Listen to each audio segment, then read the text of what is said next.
At the west tip of Texas, a line divides us from them, and they on the other side, they all look like me. Yet on my side, we sit passively nearby while the other side allows a slow genocide. 500 missing women. Some claim more, some less. Some dismissed as runaways against parents' protest. Hundreds found dead, hundreds still missing. The exact count is a mystery. And those disappearing daily, they all look like me.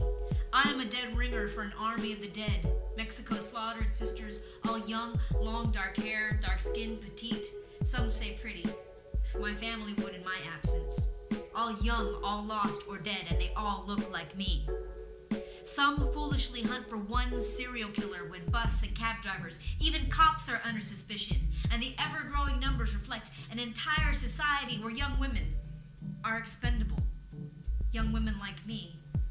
Mothers recognize raped and mutilated remains, daughters clothes with mismatched bones, DNA that doesn't match.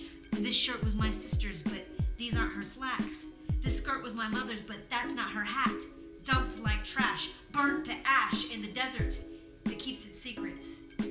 One body found dumped in the middle of the street, in a neighborhood not unlike mine, on my side of the line where I am alive, and my father reclines in his retired military easy chair bliss of Fort Bliss.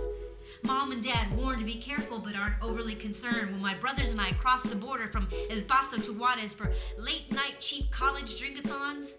As long as we stay on the touristy paths that may exploit but do protect Americans and our American dreams. See, we are different. And even my parents don't seem to see all those missing women. They all look like me. But I am told we are different.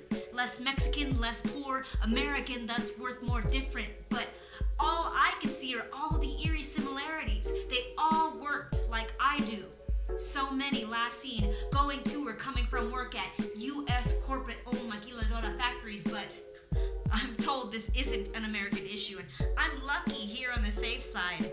Safe, yet still not out of earshot of the distant cries of families searching ditches and roadsides, bearing snapshot after snapshot of my brown eyes.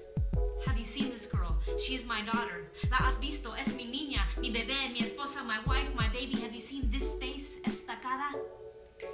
When you fit the profile of a predator's prey, you can't help but take the crimes personally. I am a symbol of those who survived, mouth open in defiance of their silence, spared by a line drawn in the sand between their grandparents and mine.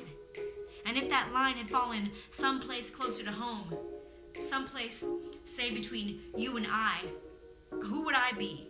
What would my worth be then? And if silenced, who would speak for me?